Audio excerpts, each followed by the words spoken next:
Dalam sejarah panjang politik dunia, nama Joseph Stalin mungkin cukup mudah diingat. Pria dengan julukan diktator besi ini telah menjadi tokoh penting dalam perkembangan Uni Soviet dan salah satu pemimpin paling berpengaruh di abad ke-20. Stalin meniti jalan hidupnya dari kemiskinan yang menyedihkan hingga membuat gerakan revolusioner mengerikan yang sulit terhapus dalam lembar sejarah dunia. Kali ini, mari berjalan ke masa lalu untuk melihat bagaimana kehidupan Stalin yang melahirkan kebijakan dan menciptakan penderitaan pada jutaan manusia, termasuk keluarga dan rakyatnya sendiri di era kepemimpinannya.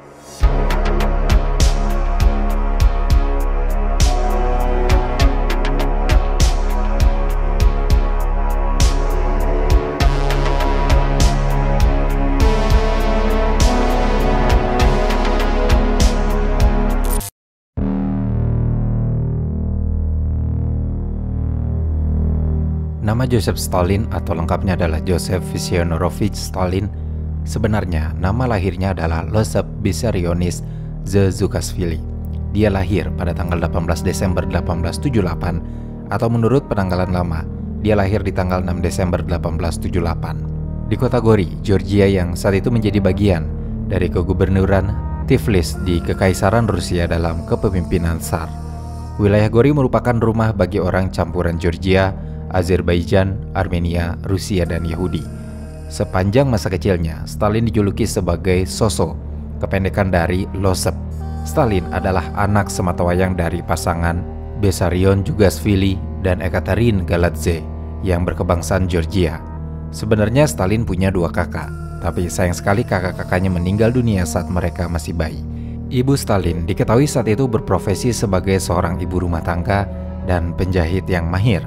Sementara ayah Stalin yaitu Vissarion merupakan seorang tukang sepatu yang bekerja di bengkel milik orang lain. Awalnya kehidupan Vissarion dan keluarganya sangat berkecukupan, tetapi kemudian terjadi kemunduran ekonomi yang membuat keluarga kecil ini terjerat dalam kemiskinan.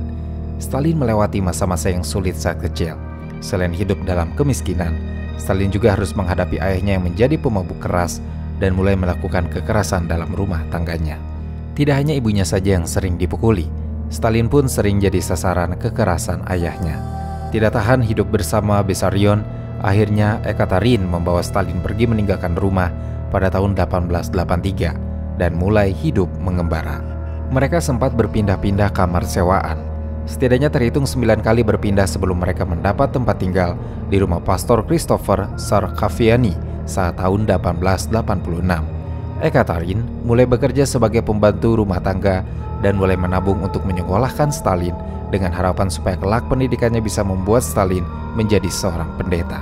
Di bulan September di tahun 1888, ketika umur Stalin sudah 10 tahun, Ekaterin akhirnya memiliki cukup biaya untuk mendaftarkannya di sekolah gereja Ortodoks Gori.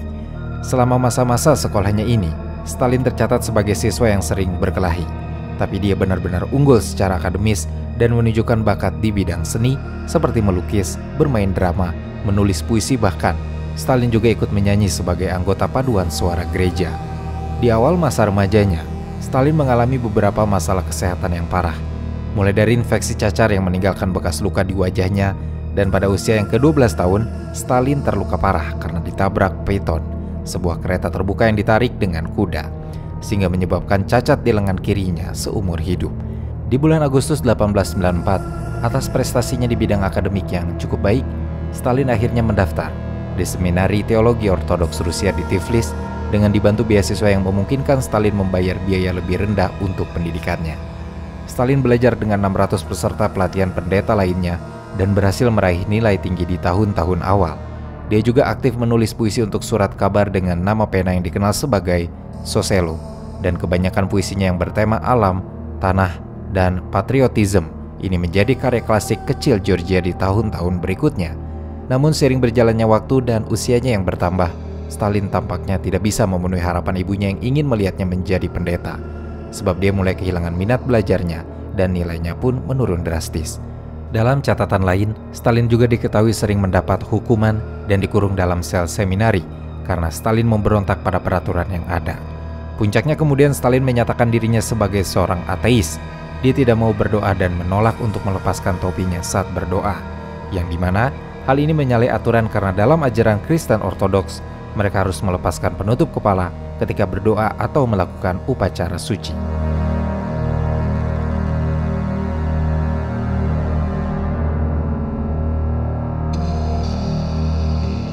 Sejalan dengan pemberontakan yang dilakukannya di sekolah, Stalin juga mulai bergabung dengan klub buku terlarang. Di klub ini dia mulai membaca novel-novel yang pro-revolusioner dan akhirnya terpengaruh dengan gagasan-gagasan yang dibacanya. Stalin bahkan kemudian membaca Das Kapital, buku yang ditulis Karl Marx dan terbit pada tahun 1867. Saat itu Stalin benar-benar terkesan dengan gagasan Marx tentang sosiopolitik yang akan dikenal dengan teori Marxisme. Teori ini menjadi salah satu bentuk sosialisme yang menentang otoritas kekaisaran Tsar. Keaktifan Stalin berkembang hingga dia mulai menghadiri pertemuan pekerja rahasia, di mana dia berkenalan dengan Silibistro Silva Ziblazdey, pendiri Masa Medasi, sebuah kelompok sosialis Georgia yang beraliran Marxis.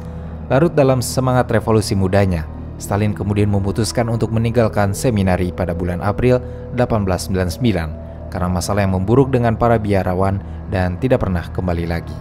Beberapa bulan berlalu, di bulan Oktober 1899, Stalin dikabarkan sudah bekerja sebagai ahli meteorologi di Observatorium Tiflis. Pekerjaannya ini memiliki beban yang ringan dan karena itu dia masih punya banyak waktu untuk mengikuti kegiatan revolusioner.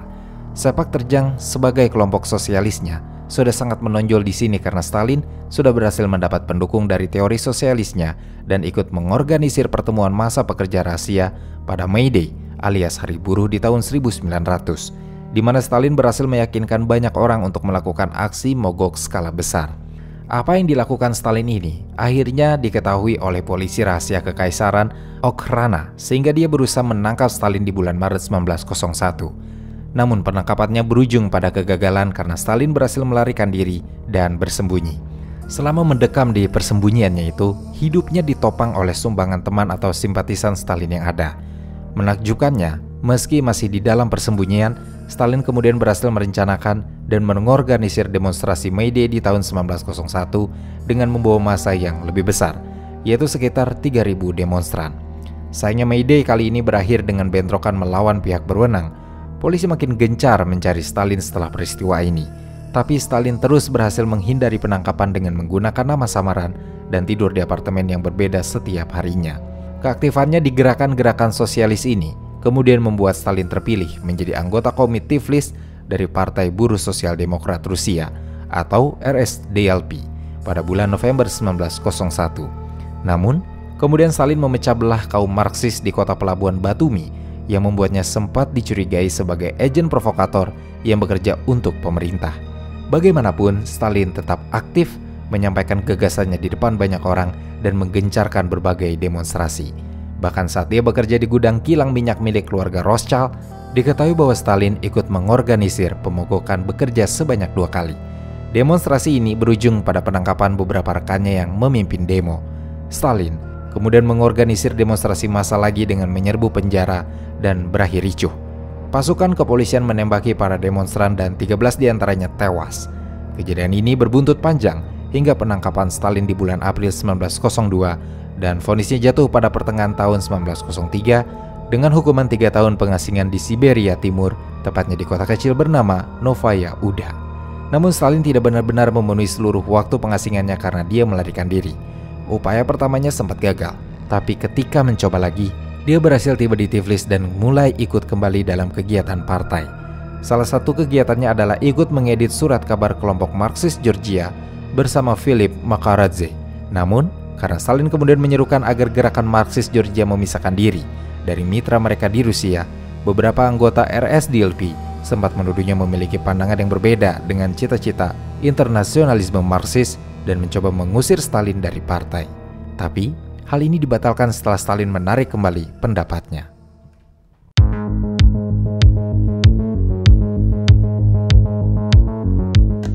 Stalin yang tetap bertahan dalam partai kemudian melihat sebuah peluang besar ketika di bulan Januari 1905, pasukan pemerintah membantai pengunjuk rasa di Saint Petersburg.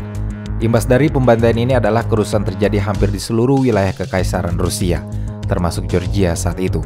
Di bulan Februari, Stalin sedang berada di Baku, Azerbaijan, ketika kekerasan etnis yang melibatkan etnis Armenia dan Azeri terjadi. Dia menyaksikan kondisi mengerikan dari tragedi yang memakan korban sebanyak 2.000 jiwa tersebut. Jiwa Stalin bergejolak dalam kemarahan dan dia mengecam gaya kepemimpinan Tsar Nicholas II yang membiarkan semua itu terjadi hanya karena ingin mempertahankan tahtanya. Sebagai bentuk partisipasinya melawan kekaisaran Tsar, akhirnya Stalin membentuk pasukan pertempuran Bolshevik yang dia gunakan untuk memisahkan kelompok-kelompok etnis yang berkelahi di Baku dan memanfaatkan situasi panas itu untuk mencuri peralatan percetakan. Belakangan, ketika kerusuhan meningkat di seluruh wilayah Georgia, Stalin kembali membentuk pasukan pertempuran yang lebih besar, di mana Stalin mengerahkan pasukannya untuk melucuti senjata polisi dan tentara setempat, menyerbu gudang senjata pemerintah, dan mengumpulkan dana melalui sistem perlindungan terhadap bisnis dan pertambangan lokal yang besar. Setelah dirasa bahwa pasukannya cukup siap dan punya bekal untuk melakukan penyerangan yang lebih besar, Stalin melancarkan serangan melawan pasukan dari etnis Cossack dan Black Hundred yang pro dengan kekaisaran Tsar. Di bulan November 1905, ketika diadakan konferensi Bolshevik di Saint Petersburg, kaum Bolshevik Georgia memilih Stalin sebagai salah satu delegasi mereka untuk menghadiri konferensi yang diadakan di Tampere, Kadipaten Agung, Finlandia. Ini adalah momen di mana akhirnya Stalin bertemu dengan Vladimir Lenin yang sangat dia hormati. Namun bagaimanapun, rasanya kepada Lenin, tetap saja Stalin tidak setuju dengan pandangan Lenin yang saat itu menyatakan bahwa kaum Bolshevik harus mengajukan kandidat untuk pemilihan Kekaisaran Duma atau Majelis Badan Legislatif di Kekaisaran Rusia yang akan datang. Stalin menganggap kalau proses parlementer yang dimaksud Lenin itu hanya membuang-buang waktu. Stalin kemudian bertemu lagi dengan Lenin di tahun berikutnya, ketika dia melakukan perjalanan pertamanya keluar Kekaisaran Rusia, tepatnya di Stockholm untuk menghadiri Kongres keempat RSDLP yang diadakan di bulan April 1906. Dalam konferensi tersebut, mayoritas anggota RSDLP sepakat bahwa mereka akan mengumpulkan dana tanpa menggunakan cara perampokan bersenjata, tapi Lenin dan Stalin tidak setuju dengan keputusan ini, sehingga mereka berdua malah mendiskusikan rencana lain mereka yang akan tetap melakukan perampokan senjata atas nama kepentingan Bolshevik.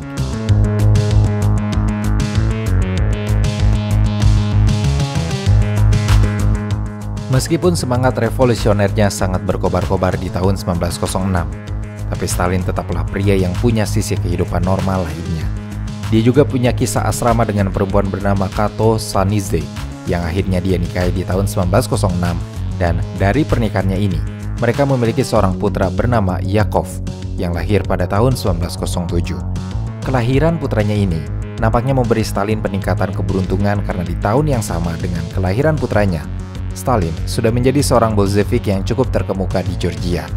Dia kemudian hadir lagi di Kongres RSDLP kelima yang diadakan di Gereja Persaudaraan di London antara bulan Mei dan Juni. Di sana rencana yang pernah dibicarakannya bersama Lenin dirasa semakin kuat untuk dieksekusi. Itu sebabnya kemudian saat Stalin kembali ke Tiflis, dia segera mengatur perampokan pengiriman uang dalam jumlah besar ke Bank Kekaisaran pada bulan Juni 1907. Komplotan Stalin menyerang konvoi pengawalan bersenjata di lapangan Erivansky dengan tembakan dan bom rakitan. Operasi penyerangan ini berujung pada timbulnya korban jiwa. Ada sekitar 40 orang tewas dari kelompok pengawalan, sementara semua komplotan Stalin berhasil lolos hidup-hidup. Setelah perampokan ini, Stalin memutuskan untuk menetap di Baku bersama istri dan putranya. Kepindahannya juga bersamaan dengan pecahnya konflik internal yang terjadi antara kelompok Mazevik dan Bolshevik karena ulah Stalin, di mana akhirnya RSDLP memutuskan untuk mengeluarkannya dari kelompok mereka. Stalin tidak begitu peduli dengan hal itu. Lagi pula dia sudah mengamankan kelompok Bolshevik di cabang RSDLP yang ada di Baku agar berpihak padanya. Stalin juga masih mengedit 2 surat kabar Bolshevik, yaitu Bakinsky, Proletari, dan Gudok. Pergerakan politik Stalin benar-benar sistematis. Dia tahu apa yang harus dilakukannya untuk mencapai tujuan dan tidak pernah kehilangan fokus. Bahkan ketika istrinya meninggal karena tifus di bulan November 1907, Stalin tidak menghabiskan banyak waktu untuk berduka. Jadi, setelah kematian sang istri, dia menitipkan putranya bersama keluarga istrinya di Tiflis. Lalu Stalin sendiri kembali ke Baku untuk mengumpulkan komplotan yang diberi nama Outfit.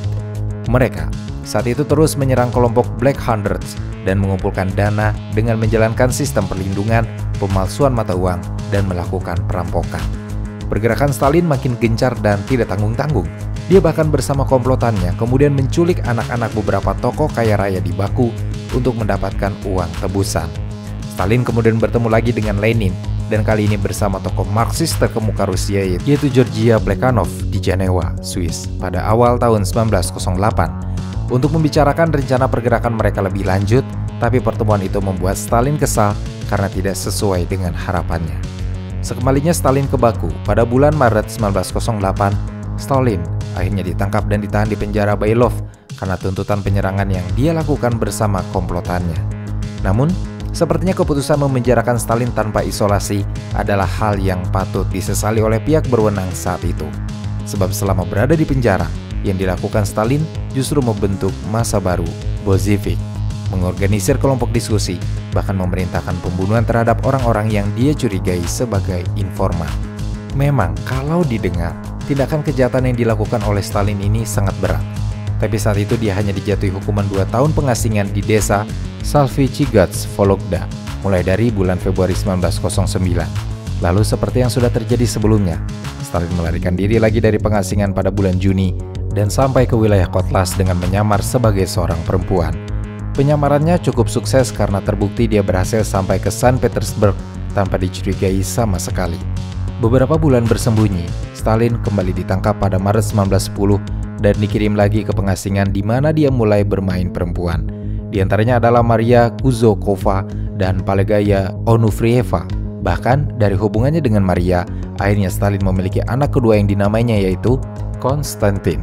Kehadiran anak keduanya tidak sedikit pun menghambat jalan Stalin atau membuatnya berpikir untuk fokus membangun keluarga. Dia masih mengutamakan cita-cita revolusinya. Jadi setelah dipindah ke Vologda, dia melarikan diri lagi ke Saint Petersburg. Tapi dengan cepat ditangkap dan ditambah hukumannya sebanyak 3 tahun, terhitung mulai dari bulan September 1911. Selama di pengasingannya di Vologda, ternyata Stalin masih berhubungan dengan Lenin, yang pada bulan Januari 1912 ketika Komite Sentral Bolshevik pertama dipilih pada konferensi Praha, akhirnya Lenin dan Grigori Zinoviev mengundang Stalin untuk masuk menjadi anggota komitenya. Alasan Lenin mengundangnya adalah karena Lenin percaya bahwa Stalin yang berkebangsaan Georgia bisa membantunya untuk mendapatkan dukungan bagi kaum Bolshevik dari etnis minoritas kekaisaran. Stalin setuju untuk bergabung dan tetap menjadi anggota komite selama sisa hidupnya. Pada bulan Februari 1912, Stalin melarikan diri lagi ke Saint Petersburg, bersembunyi sambil bertugas mengubah surat kabar mingguan Bolshevik yang bernama Zvezda menjadi surat kabar harian yang dinamai Pravda. Dia baru ditangkap lagi pada bulan Mei 1912 dan dipenjara di penjara Spalerhi, lalu dijatuhi hukuman 3 tahun pengasingan lagi di Siberia. Stalin baru tiba di Siberia pada bulan Juli dan kali ini dia punya teman sekamar baru, sesama kelompok Bolshevik. Dia bernama Yakov Sverdlov. Mereka kemudian melarikan diri bersama di bulan Agustus menuju Saint Petersburg. Pergerakan Stalin yang sempat pulang ke Tiflis setelahnya semakin gencar. Dia membuat rencana penyerangan gerbong surat bersama komplotannya, di mana rencana ini justru berakhir dengan penangkapan sebagian besar rekan-rekan Stalin oleh pihak berwenang. Stalin lolos dan kembali ke Saint Petersburg, di mana dia mulai fokus bertugas untuk surat kabar Pravda sebagai editor yang namanya dirahasiakan. Sejumlah gerakan-gerakan Stalin untuk menarik kelompok Bolshevik supaya memisahkan diri dari negara Rusia dan membangun pemerintahan sendiri mulai terlihat dalam rentan waktu persembunyiannya, di mana Stalin sempat melakukan perjalanan ke berbagai kota dan bahkan lintas negara untuk meneliti artikelnya yang berjudul Marxisme and the National Question. Artikel itu didukung oleh Lenin hingga terbit menjadi jurnal Bolshevik Prosveshchenie edisi Maret, April, dan Mei 1913. Artikelnya ini terbit dengan nama samaran K. Stalin, yang dia sudah gunakan sejak tahun 1912, berasal dari kata Rusia yang berarti baja. Itu sebabnya Stalin dijuluki sebagai manusia baja. Stalin pun menggunakan nama itu selama sisa hidupnya. Sebelum artikelnya itu terbit, Stalin sebenarnya tertangkap lagi di bulan Februari 1913 ketika dia kembali ke Saint Petersburg. Pengadilan menjatuhi hukuman 4 tahun pengasingan di wilayah Turukhansk, daerah terpencil di Siberia, yang membuatnya hampir mustahil untuk melarikan diri. Namun pemerintahan masih was-was dengan kemungkinannya kabur lagi dari pengasingan. Akhirnya di bulan Maret 1914, Stalin dipindahkan lagi ke dusun Kureika di tepi lingkaran Arktik yang lebih jauh. Stalin tidak kabur kali ini, dia malah menjalin hubungan lagi dengan seorang perempuan lokal yang bernama Lydia Pereprigina dan memiliki anak bernama Alexander yang yang lahir di tahun 1917.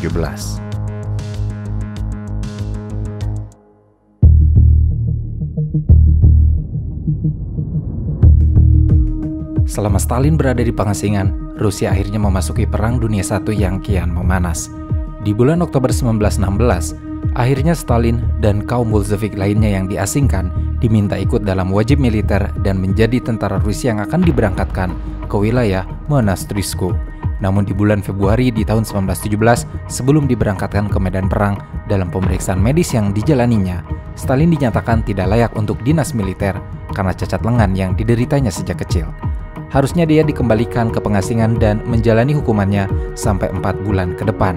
Tapi Stalin melakukan negosiasi hingga dia akhirnya mengabdi pada pemerintah Rusia dengan bekerja di dekat Echange. Tidak lama setelah itu, terjadilah revolusi Februari yang menyebabkan pecahnya pemberontakan di Saint Petersburg dan akhirnya Tsar Nicholas II turun tahta untuk menghindari penggulingan kekuasaan dalam kekerasan. Kekaisaran Rusia kemudian berubah menjadi republik de facto, dipimpin oleh pemerintah sementara yang didominasi kaum liberal. Tidak lama setelah lengsernya Tsar, diketahui bahwa Stalin yang saat itu masih menjadi anggota Komit ternyata terpilih dan menempati urutan ketiga dalam pemilihan Komit Sentral Partai Bolshevik. Sementara urutan keduanya diisi oleh Zinoviev dan urutan pertamanya diisi oleh Lenin. Urutan ini menunjukkan bahwa sebenarnya Stalin punya posisi penting di partai pada saat itu. Pasca pemilihan, Stalin sempat membantu mengorganisir pemberontakan July Day yang merupakan unjuk kekuatan bersenjata para pendukung Bolshevik yang ingin melawan pemerintahan sementara saat itu. Dampak pemberontakan ini kemudian jadi berlarut-larut dan Lenin akhirnya diburu oleh petugas keamanan pemerintahan sementara. Stalin berupaya menyembunyikan Lenin dan memimpin partai Bolshevik untuk sementara waktu sambil mengawasi kongres partai yang akan berlangsung. Di titik ini, Lenin sudah mulai merencanakan kudeta untuk menggulingkan pemerintahan sementara dan mengambil alih kekuasaan. Rencananya didukung oleh Stalin dan rekan Lenin yang bernama Leon Trotsky. Sampai akhirnya mendapatkan dukungan dari mayoritas suara di partai walaupun sempat mendapat pertentangan. Kudeta akhirnya benar-benar dijalankan pada dini hari di tanggal 25 Oktober 1917 setelah dilakukan rapat Komit Sentral di Smolny Institute. Pasukan Bolshevik awalnya merebut pembangkit listrik Petrograd, kantor pos utama, bank negara, sentral telepon, dan beberapa jembatan. Serangan pun dilancarkan oleh sebuah kapal bernama Aurora yang dikendalikan Bolshevik. Kapal itu melepaskan tembakan ke Winter Palace, tempat delegasi pemerintahan sementara berkumpul. Kudeta itu sukses dengan menyerahnya para pemimpin pemerintahan dan penangkapan mereka oleh kelompok Bolshevik. Di tanggal 26 Oktober 1917, akhirnya terjadi peralihan kekuasaan setelah Lenin mendeklarasikan dirinya sebagai ketua pemerintahan baru.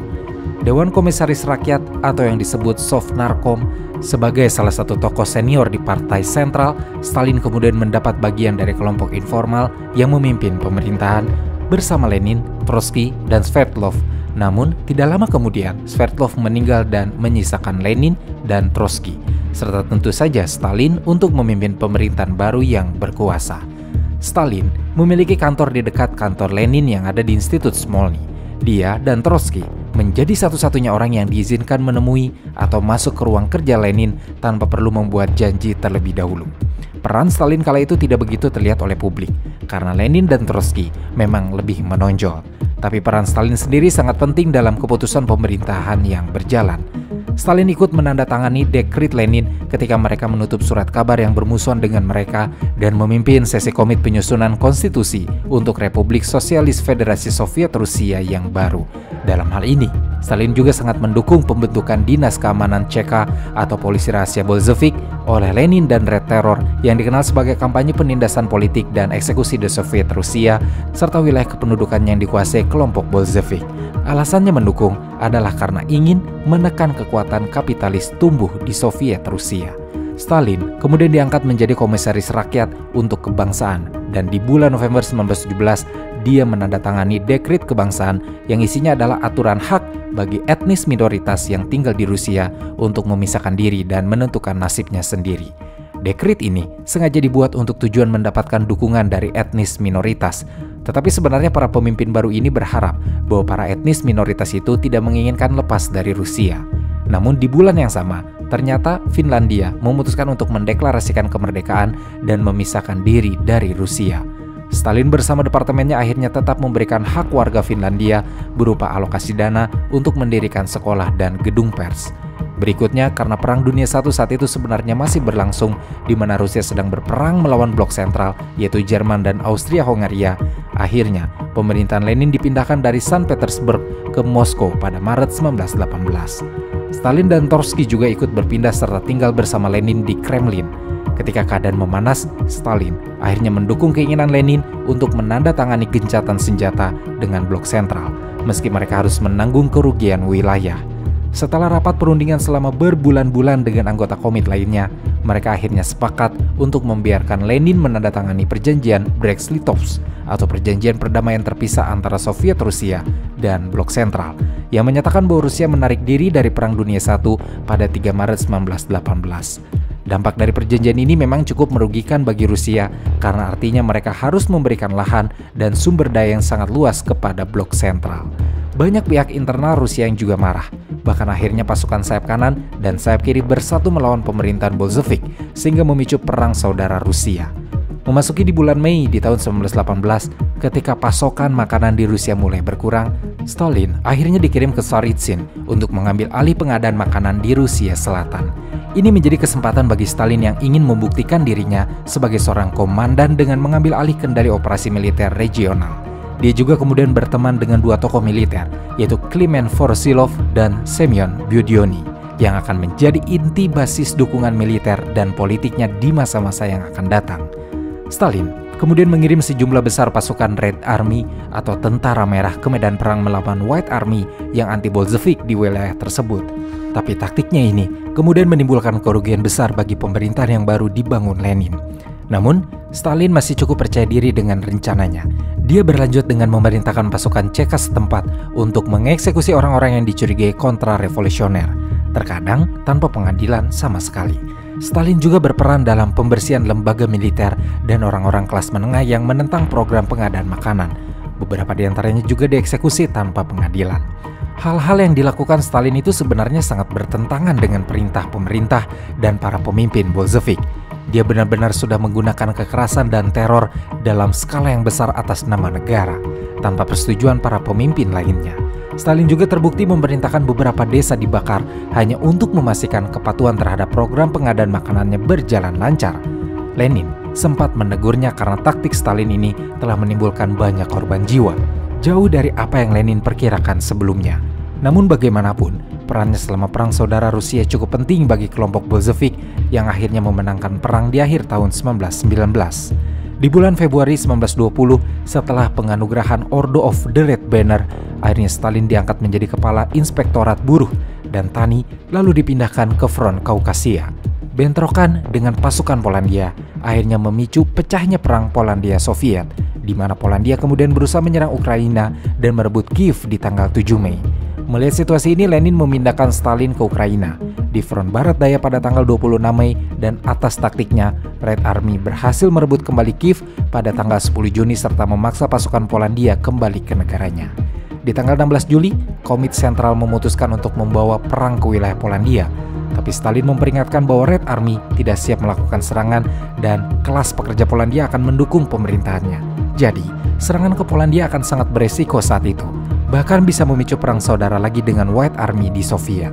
Lenin dan Komite Sentral tetap pada keputusan melakukan penyerangan ke Polandia, di mana Stalin terpaksa mendukung. Di pertengahan Agustus 1920, perkiraan Stalin benar. Polandia berhasil menahan serangan Rusia dan memenangkan perang.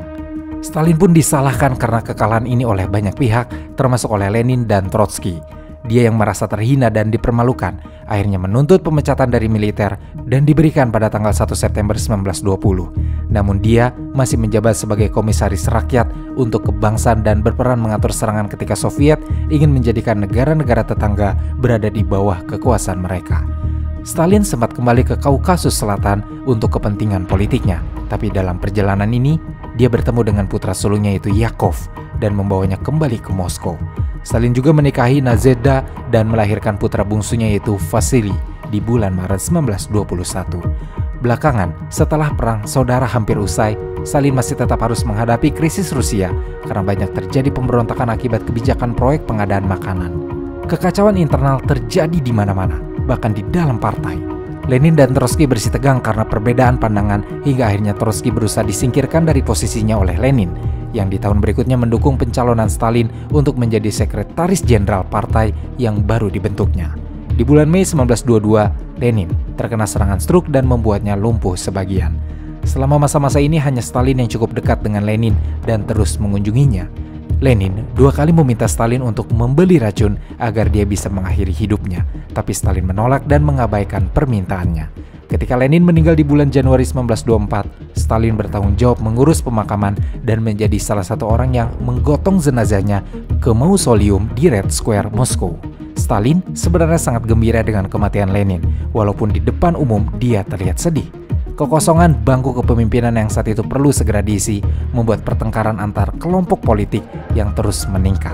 Stalin menghadapi saingannya, Leon Trotsky, yang kemudian menjadi pemimpin tertinggi partai, tapi bukan kepala pemerintahan. Trotsky sempat mengkritik Stalin dan menuduhnya sebagai seorang sayap kanan karena mengikuti teori ekonomi baru kapitalisme Lenin. Bagaimanapun, pendukung Stalin semakin banyak.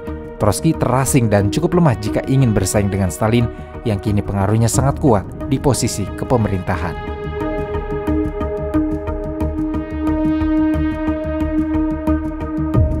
Di awal tahun 1928, ketika Stalin mulai mengatur hampir semua jalannya pemerintahan, dia melakukan perjalanan ke Novosibirsk dan menuduh para tengkulak pertanian menimbun biji-bijian mereka dan menyebabkan banyak para tengkulak itu ditangkap serta biji-bijian mereka disita.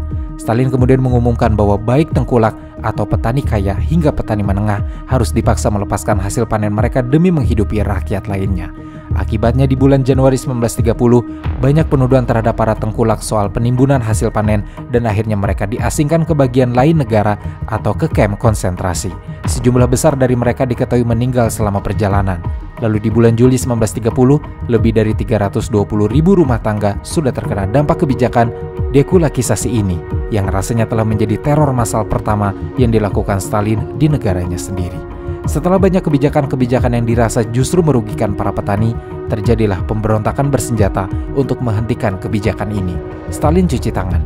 Dia bilang bahwa dekulakisasi bersifat sukarela dan segala bentuk kekerasan serta pemaksaan adalah salah pejabat lokal yang bertindak melakukannya. Stalin menerapkan rencana 5 tahun sebagai upaya radikal untuk mengubah Uni Soviet dari negara agraris menjadi kekuatan industri. Kebijakan ini menetapkan target pertumbuhan ekonomi yang ambisius, fokus pada pembangunan pabrik, infrastruktur, dan peningkatan produksi dalam berbagai sektor. Meskipun berhasil membawa Uni Soviet menjadi kekuatan industri utama, tapi sayangnya rencana 5 tahun juga menyebabkan dampak sosial dan ekonomi yang signifikan, termasuk kelaparan dan kesengsaraan bagi sebagian besar penduduknya. Di tahun-tahun yang sama, Stalin juga memimpin inisiatif besar dalam ranah kebijakan budaya yang bertujuan untuk membangun budaya yang sejalan dengan ideologi komunis dan kekuasaan politiknya. Periode ini, yang dikenal sebagai zaman besi, ditandai dengan pengendalian ketat pemerintah terhadap seni, sastra, dan media. Seniman dan penulis harus mengikuti panduan ideologi Partai Komunis yang mengarah pada pembatasan kreativitas dan ekspresi artistik. Karya-karya yang dianggap bertentangan dengan ideologi komunis atau buruk bisa dilarang atau dihancurkan. Sementara itu di bidang kebijakan luar negeri, Stalin menjalankan kebijakan yang mendukung ideologi dan kepentingan Uni Soviet. Antara tahun 1939 dan 1941, ia menjalin fakta non-agresi dengan Jerman Nazi yang dikenal sebagai Fakta Molotov-Ribbentrop untuk memperoleh stabilitas di perbatasan timur Uni Soviet. Namun, hubungan ini berubah drastis ketika Jerman menyerang Uni Soviet pada tahun 1941 selama Perang Dunia II. Stalin juga memiliki dampak besar pada pembentukan blok-blok komunis di Eropa Timur setelah Perang Dunia II. Ia menggunakan pengaruh politik dan militer Uni Soviet untuk mendukung pembentukan pemerintahan pro-Soviet di negara-negara yang telah dibebaskan dari Nazi Jerman. Kebijakan ini mengarah pada pembentukan Blok Timur dan ketegangan antara Uni Soviet dan negara-negara Barat, menjadi salah satu faktor pendorong awal dari Perang Dingin. Masih di tahun 1930-an, Stalin melancarkan kampanye teror yang dikenal sebagai pembersihan besar atau Great Purge. Tujuan utamanya adalah menghilangkan perlawanan dan perusahaan ketidaksetiaan terhadap rezimnya, serta mengamankan kekuasaannya secara mutlak. Kampanye ini mencakup beberapa elemen kunci, seperti penghancuran oposisi politik internal di dalam Partai Komunis Uni Soviet. Itulah yang terjadi pada Leon Trotsky. Banyak juga pemimpin partai dan anggota partai yang dianggap sebagai ancaman terhadap kekuasaannya, kemudian dihukum, diasingkan, atau dieksekusi. Tidak berhenti di situ, sejumlah besar perwira militer Uni Soviet, termasuk banyak yang telah berperan dalam Perang Saudara Rusia dan Perang Dunia II, juga menjadi sasaran. Mereka dituduh sebagai mata-mata atau kontra-revolusioner dan kemudian dihukum mati atau diasingkan. Setelah menyasar orang-orang partai dan militer, Stalin kemudian mulai memburu para intelektual, penulis, seniman, dan ilmuwan yang dianggap tidak sejalan dengan ideologi Stalin atau memiliki pandangan yang berbeda hingga mereka akhirnya dihukum atau diasingkan.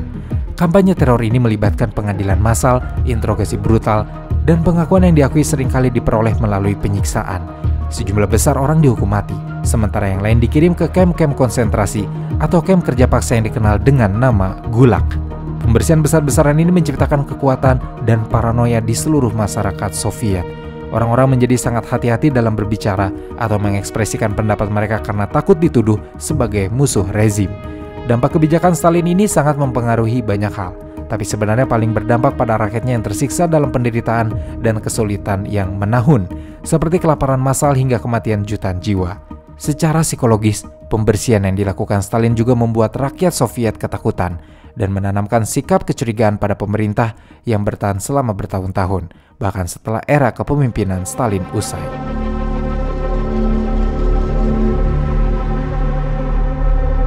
Ketika Perang Dunia meletus, Stalin memainkan peran kunci sebagai pemimpin Uni Soviet. Sebelumnya sudah disebutkan bahwa Soviet sudah menandatangani Fakta Molotov-Ribbentrop dengan Jerman Nazi. Perlu diketahui bahwa fakta ini bersifat non-agresi dan mencakup pembagian pengaruh di Eropa Timur. Meskipun awalnya dianggap keputusan Stalin ini sangat kontroversial, tapi ternyata ini memberikan waktu bagi Stalin untuk mempersiapkan Uni Soviet dari menghadapi ancaman Jerman. Meskipun pada tanggal 22 Juni 1941, akhirnya Jerman Nazi melanggar fakta tersebut dan melancarkan invasi terhadap Uni Soviet dengan Operasi Barbarossa. Stalin awalnya terkejut dan terguncang atas serangan besar dari pasukan Jerman, tapi Stalin segera memimpin upaya pertahanan dan memobilisasi sumber daya untuk menghadapi invasi. Setelah memainkan peran utama dalam mengarahkan strategi militer Uni Soviet, ia pun bekerja sama dengan para pemimpin militer seperti Georgy Zhukov untuk mengorganisir pertahanan dan merencanakan ofensif terhadap pasukan Jerman. Pertempuran Stalingrad dan pertempuran Kursk antara lain adalah momen krusial dalam perlawanan Uni Soviet dan mengubah dinamika perang di front timur. Setelah serangan Jepang ke Pearl Harbor pada tanggal 1941, Uni Soviet menjadi sekutu de facto bagi Amerika Serikat dan Inggris.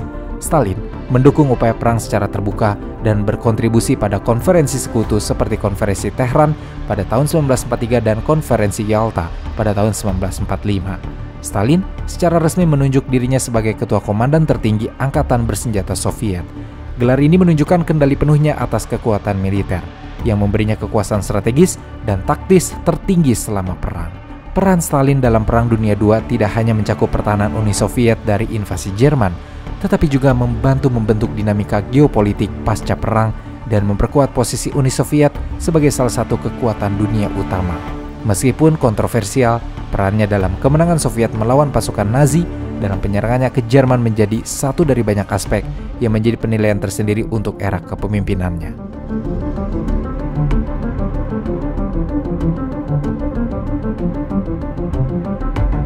Ketika Perang Dunia akhirnya usai, peran Stalin terus berkembang dan cukup punya peran besar dalam awal Perang Dingin.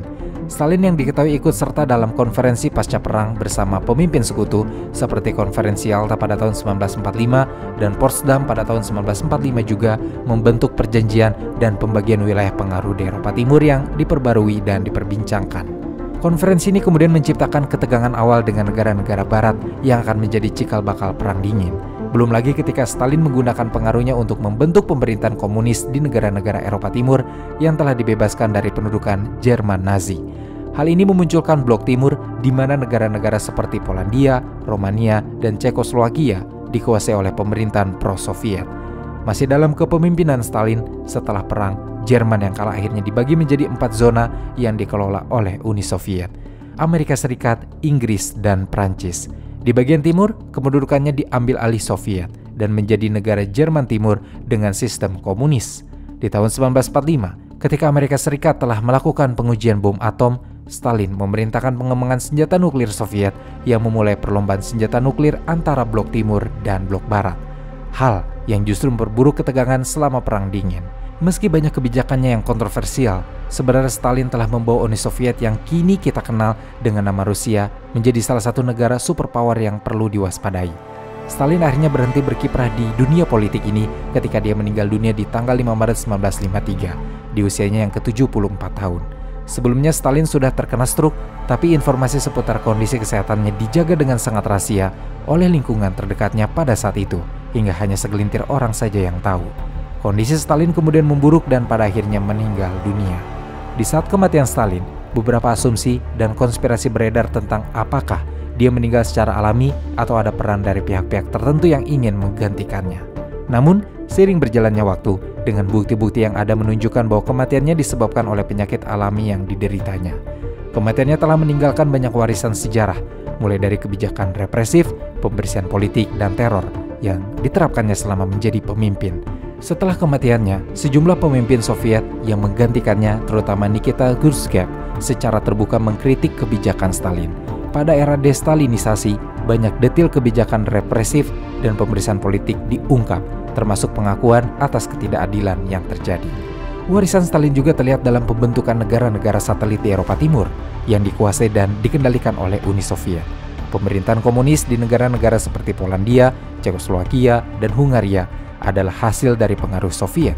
Pemikiran dan ideologi Stalin, terutama mengenai komunisme dan sosialisme dalam konteks Uni Soviet, terus mempengaruhi kebijakan dan pandangan ideologis selama beberapa dekade setelah kematiannya.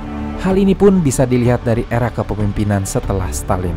Uni Soviet yang dipimpin oleh sejumlah pemimpin, termasuk Nikita Khrushchev, Leonid Brezhnev, dan Mikhail Gorbachev. Meski mereka membawa perubahan dalam kebijakan dan gaya kepemimpinan, tapi tetap saja warisan Stalin menjadi topik penting dalam sejarah Soviet. Selain itu, kebijakan pembersihan yang dibuat Stalin juga ternyata masih diwariskan traumanya bahkan setelah kematian Stalin. Ketegangan sosial dan psikologis di antara masyarakat Soviet terasa sangat kental dan perlu proses panjang untuk mengatasi beberapa dampak negatif yang diciptakannya. Kini, meskipun Uni Soviet sudah tidak ada dan Stalin pun telah meninggal, warisan Stalin tetap menjadi bagian dari warisan historis yang mempengaruhi persepsi masyarakat dunia dalam memandang komunisme dan sosialisme. Dalam sejarah dunia modern, penilaian terhadap Stalin seringkali mencerminkan kompleksitas warisan kontroversialnya. Kehidupan Stalin adalah campuran dari prestasi dan kebijakan yang mendukung kemajuan Uni Soviet, namun juga diwarnai oleh tindakan represif dan kebijakan yang kontroversial, yang meninggalkan dampak jangka panjang di dunia politik dan sejarah dunia.